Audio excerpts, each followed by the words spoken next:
Kalian pikir main-main saya ini? Betul-betul terjadi ini. Kalau saya ceritakan sampai besok pagi nggak habis-habis ini. Betul.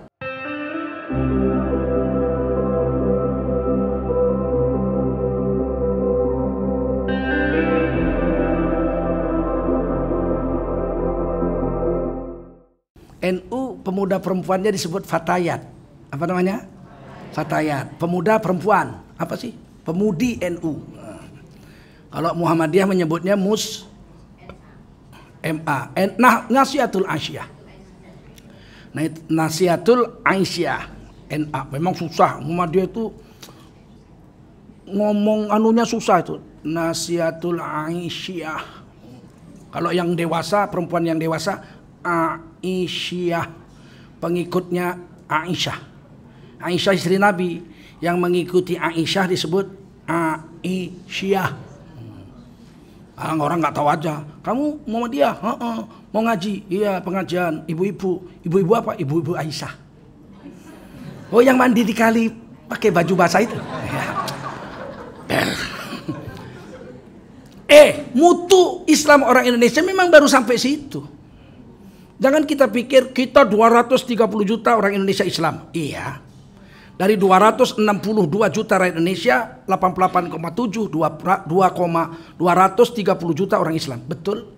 Tapi yang tersentuh dakwah, menurut Profesor Dr. Din Samsudin, Ketua Muhammadiyah waktu itu, belakangan jadi Ketua MUI, yang tersentuh dakwah orang Islam itu cuma 100 juta. 130 juta lagi dari lahir sampai mati tidak pernah tersentuh dakwah. Hidup Islamnya asal-asal hidup aja yang Islam. Kok makan babi? Wong ngelih kok. Ada 130 jutaan tidak tersentuh dakwah. Dan saya mengalami benar-benar. Ketika satu hari dakwah ke satu pulau di Sulawesi, naik kapal laut ke tengah samudra sana.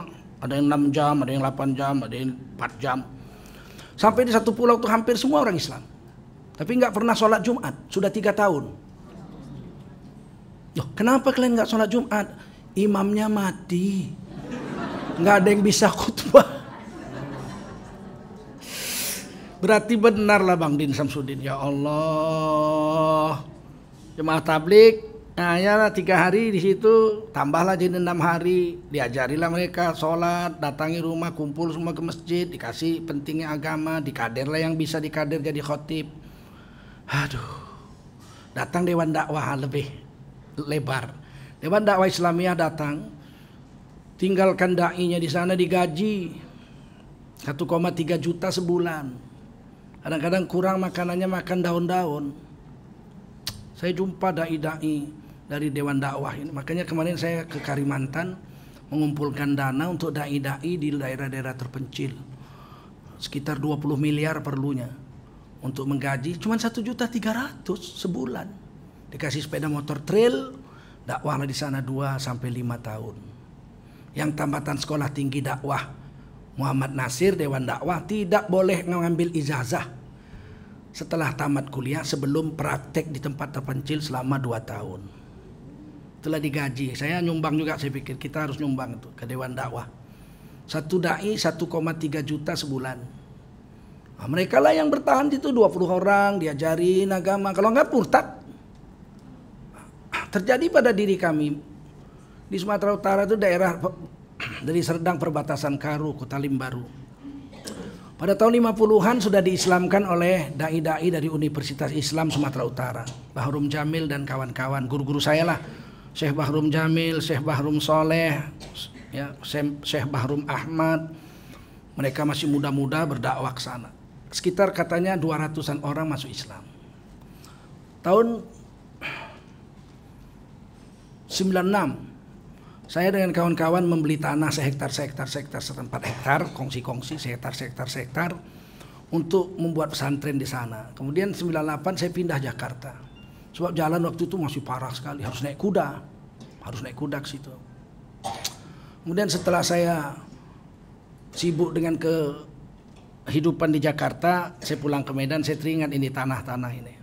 Saya datang udah di aspal, kita ambil lagi tanah itu, sempat dijual ke orang dan kita jumpa orangnya, orang anggota DPR, adu surat dia beli tahun 99, saya beli 96. Surat camatnya, jadi saya menang.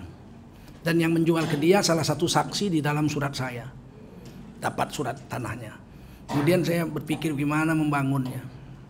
Karena dulu dibuat di situ pesantren untuk membendung yang sudah Islam itu. Ternyata tidak dapat izin pesantren, itu daerah tangkapan air.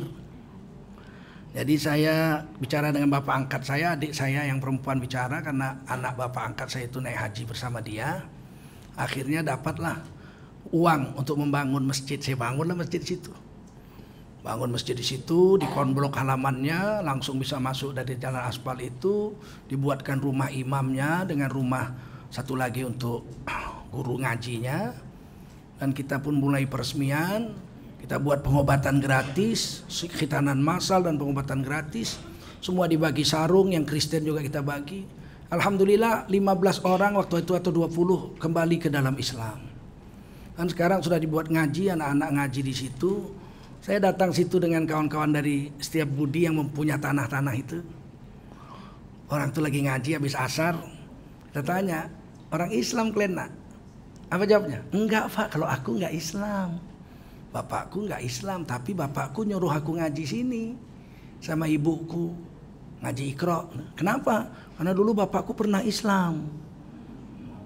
Oh, inilah yang dibilang itu pernah Islam itu. Sekarang sudah 15 orang juga masuk Islam lagi, ya, dengan sebab anak-anaknya mengaji.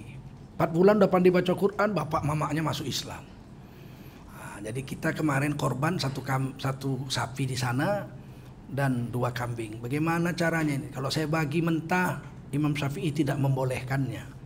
Orang lain agama menerimanya. Kalau saya bagi orang Islam saja, selain kebanyakan orang Kristen pun tak senang. Akhirnya itulah gunanya ilmu. Dalam mazhab Syafi'i juga dibolehkan memasak daging korban. Kalau sudah dimasak, orang lain agama boleh makan. Akhirnya saya harus keluar uang lagi. Ditanya adik ipar saya orang Karo, saya pandai bahasa Karo. Gimana kalau kita masak hari raya itu? Ada bang, tukang bikin pesta di sini, catering, dia orang Islam, dia punya tendanya, dia punya alat-alatnya semua. Nah, suruhlah dia masak. Nah, dihubungi 2 juta, nggak apa-apa, 2 juta masak enak-enak, pesta kita di situ. Habis zuhur, yang Islam boleh bawa yang mentah sebagian, tapi sebaiknya udah dimasak semua, bawa yang sudah masak aja. Orang yang masak ahli catering, begitu dia diterimanya 2 juta, dia bilang untuk apa ini? Untuk korban. Oh, kalau korban separuh aja lah, 1 juta aja. Nggak tega aku katanya. Jadi waktu dilihat makan orang Islam dengan bukan orang Islam makan, sama-sama satu suku Karo kan. Begitu mesranya. Ini yang masak ini pun terharu, ya Allah. Kalau beginilah agama katanya, kan manis. Ini tidak boleh dilupakan bahwa di daerah-daerah orang Islam tidak tersentuh agama. Setelah diislamkan ditinggal, mau tahu apa dia tentang Islam. Satu hari di Australia, jemaah tabligh datang ke pedalaman padang pasir Australia. Bertemu satu kampung. Ada orang di situ. Begitu mereka masuk, tanya masjid, tidak ada masjid. Mereka lagi mikir-mikir kemana lah bermalam. Tiba-tiba datang perempuan 3 orang nenek-nenek. Ada 70 tahun, 70 sekian tahun, 70 sekian tahun. Pakai jilbab. Wah, senang juga nih. Kalian Kristen Ortodoks? Bukan, kami Islam. Kamu orang-orang Islam kan? Iya, pakaian begini-begini kan? Oh ya, mari masuk ke rumah saya aja. Sini nggak ada tempat. Bawa ke rumah sama nenek-nenek ini.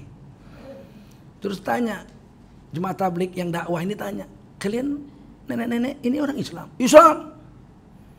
Bagaimana ceritanya? Dulu bapak kami, nenek-nenek kami datang ke sini mencari emas. Kami orang Islam dari Afghanistan. Kemudian waktu bapak kami mau mati, kami masih kecil-kecil. Umur 5 tahun, 7 tahun gitu, kecil-kecil. Bapak kami bilang, kalian nggak usah khawatir, don't worry. One day Muslimin will come here. Because Muslims are good people. They will come here and will lead you to understand Islam deeper than what I have taught you. Pokoknya satu hari akan datang orang Islam, kau nggak usah khawatir, orang Islam baik-baik, mereka akan mengajarkan agama kepadamu lebih bagus daripada bapakmu mengajarkan agama kepadamu. Kami pun senanglah, bapak kami udah meninggal, kami tunggu-tunggu, kami tunggu-tunggu, 72 tahun baru kalian datang kemari.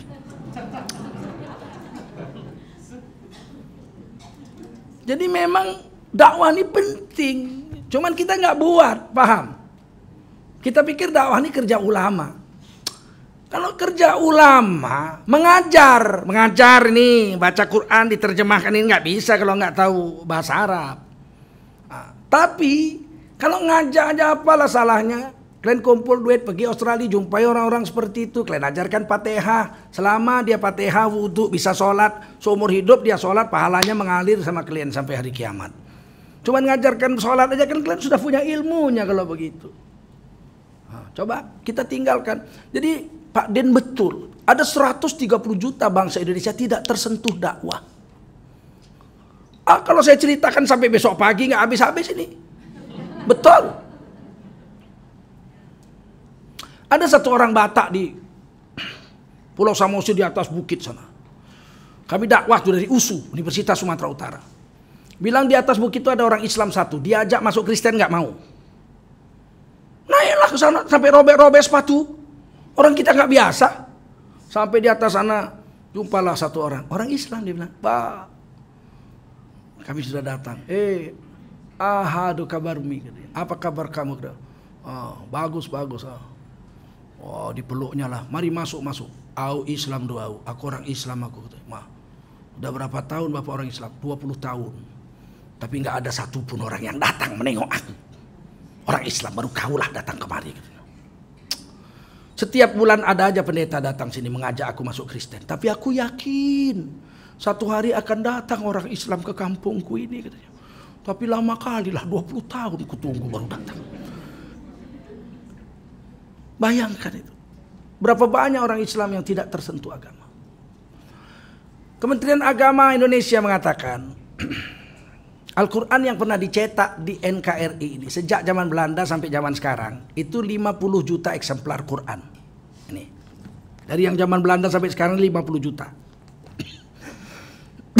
Sedangkan orang Islam 230 juta. Kalau satu orang punya satu, 50 juta itu satu orang punya satu, kan yang punya Quran cuma 50 juta dari 230. Kalau satu, saya ada di rumah saya 30 ada Quran di rumah saya. Kan berarti ada 180-an orang Islam, 180-an juta yang nggak pernah lihat Quran seumur hidup. Jangankan membacanya, ngelihat nggak pernah. Maka saya kadang-kadang jengkel, ada ustadz ceramah bilang apa? Ibu-ibu jangan baca itu Majmu' Syarif. Majmu' Syarif itu sesat. Nah, kalau membaca ya Quran. Dia nggak tahu ada jutaan orang Islam Indonesia yang lihat mushaf Yasin aja nggak pernah dia seumur hidupnya. Apalagi Majmu' Syarif. Ini ulama-ulama, ustadz-ustadz dai-dai kota nggak pernah tahu dia bagaimana keadaan umat Islam di desa-desa.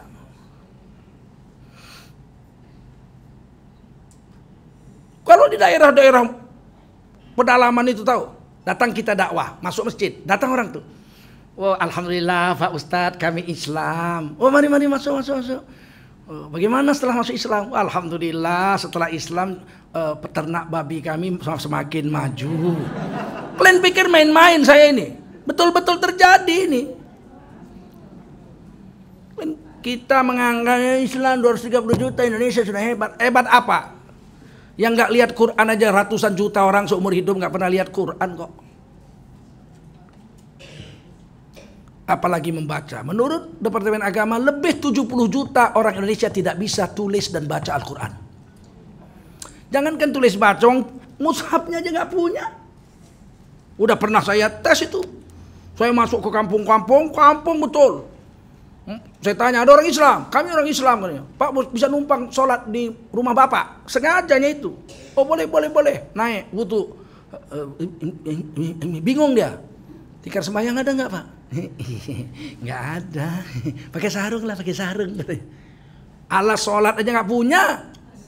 Sarung dikasihnya. Habis itu saya bilang, saya mau baca Quran Pak, ada Quran? Nggak ada Quran. Kitab suci kita itu Pak. Iya tapi aku nggak punya. Di kampung ini nggak ada yang punya. Katanya. Jangan kalian pikir hebat kali umat Islam Indonesia.